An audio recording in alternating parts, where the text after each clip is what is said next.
ప్రభునందు ప్రియమైన శ్రోతలకు వందనములు. ఈ పోడ్కాస్ట్ కార్యక్రమం నాకు స్వాగతం. మీ అందరి కొరకు ఈ కార్యక్రమమును ప్రసారం చేయుచున్నాం. విని దైవాశీస్సులు పొందుకోగలరు. ప్రభు అయిన యేసుక్రీస్తు నామంలో అందరికీ శుభములు వందనములు తెలియపరుస్తూ ఉన్నాం. ఈ దినకాల సమయంలో మన వాక్య ధ్యానము రోమపత్రిక 15వ అధ్యాయం 13వ వచనం.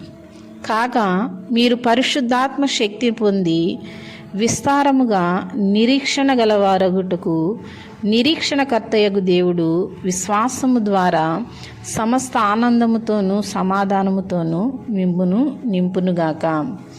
దేవుడు ప్రతి ఒక్కరికి కూడా ఆధారమై ఉన్న దేవుడుగా మనం చూస్తూ ఉంటున్నాం. కష్ట సమయంలో ఆయన ఆశ్రయం ఇచ్చే దేవుడుగా ఉంటున్నాడు. అదేవిధంగా మనకు బలాన్ని అనుగ్రహించి అన్ని పరిస్థితుల్లో కూడా ఆయన ఆధారపడదగిన వాడిగా, అన్ని వేళల కూడా తోడుగా ఉన్న దేవుడుగా మనం చూస్తూ ఉంటున్నాం. దేవుడు ఎల్లప్పుడూ కూడా నమ్మదగిన వాడుగా ఉంటూ ఉన్నాడు. దేవుడు మనకు శారీరకంగా మానసికంగా బలాన్ని కూడా అనుగ్రహించి ఆయన మనకు భద్రతనిచ్చి శాంతినిచ్చే దేవుడుగా మనం చూస్తూ ఉంటున్నాం. కొలస్సీలకు రాసిన పత్రిక 1వ అధ్యాయం 17వ వచనం ప్రకారము ఆయన అన్నిటికంటే ముందుగా ఉన్నాడు, ఆయన అన్నిటికంటే ముందుగా ఉన్నవాడు, ఆయనే సమస్తమునకు ఆధారభూతుడు. అయితే ఆధారమై ఉన్న దేవుణ్ణి విడిచి అనేక మంది ఈ లోకంలో ఉన్న వాటి మీద ఆధారపడి బ్రతికినట్లుగా మనం చూస్తూ ఉంటున్నాం.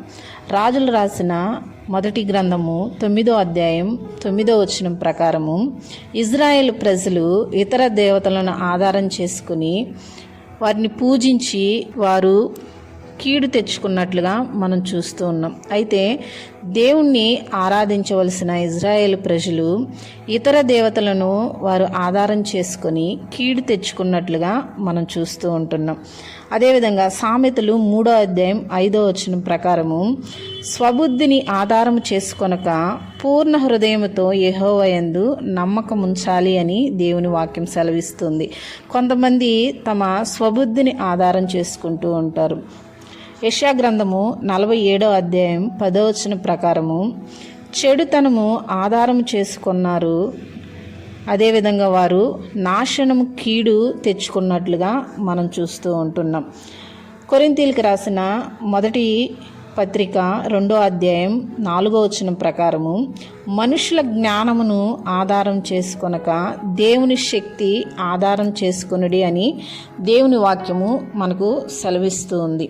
అనేక మంది మనుషుల జ్ఞానమును కూడా వారు ఆధారం చేసుకొని ఆధారమైన దేవుణ్ణి విడిచిపెట్టినట్లుగా మనం చూస్తూ ఉంటున్నాం. అనేక మంది ఇతర దేవతలను వారు ఆధారం చేసుకుంటున్నారు, వారి స్వబుద్ధిని వారు ఆధారం చేసుకుంటున్నారు, చెడుతనాన్ని వారు ఆధారం చేసుకుంటున్నారు, మనుషుల యొక్క జ్ఞానమును వారు ఆధారం చేసుకుని కీడును నాశనాన్ని తెచ్చుకుంటున్నట్లుగా మనం చూస్తూ ఉంటున్నాం.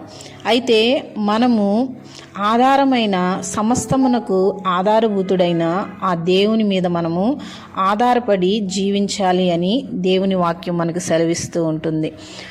3వ కీర్తన 5వ వచనం ప్రకారము యెహోవాను ఆధారం చేసుకుంటే పండుకొని నిద్రపోయి మేలుకొందును అని ఇక్కడ కీర్తనాకారుడు చెప్తున్నట్లుగా మనం చూస్తూ ఉంటున్నాం. అయితే మనము దేవుణ్ణి ఆధారం చేసుకున్న మనము పండుకొని నిద్రపోయి మేలుకొందుము అని దేవుని వాక్యం సెలవిస్తుంది.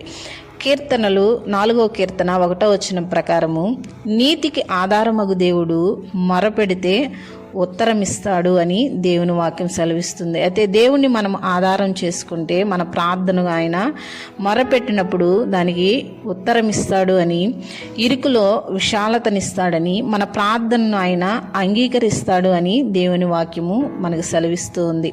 22వ కీర్తన 10వ వచనం ప్రకారము దావీదు గర్భవాసినదై మొదలుకొని దేవుని మీద ఆధారపడి బ్రతికినట్లుగా మనం చూస్తూ ఉంటున్నాం. దావీదు గర్భవాసినైనది ఆధారము దేవుడే అని చెబుతూ రక్షణకు మహిమకు దేవుడే ఆధారం చేసుకుంటే బలమైన ఆశ్రయ దుర్గముగా దేవుడు ఉంటాడు అని దేవుడు వాక్యం మనకు సెలవిస్తూ ఉంది. అదేవిధంగా సామెతల గ్రంథము 3వ అధ్యాయం 26వ వచనం ప్రకారము యెహోవాను మనం ఆధారం చేసుకుంటే మన కాలు చిక్కబడకుండా ఆయన కాపాడుతాడు అని దేవుని వాక్యం మనకు సెలవిస్తుంది. ఈ లోకంలో ఉన్న ఇతర దేవతలను, మనుషుల యొక్క జ్ఞానమును, స్వబుద్ధిని మనం ఆధారం చేసుకుంటే మనం కీడు పొందుకుంటాం.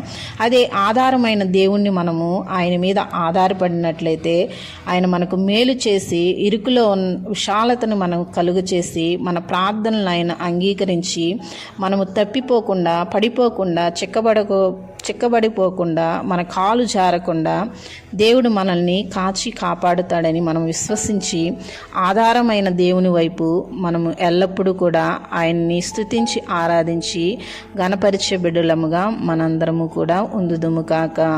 ఆమేన్.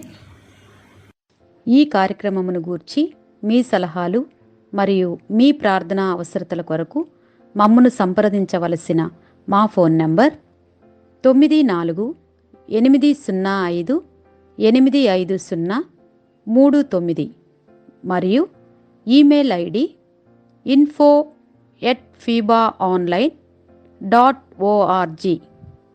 మా ఫోన్ నంబర్ మరొకసారి 9480585039. Email ID info@fibaonline.org.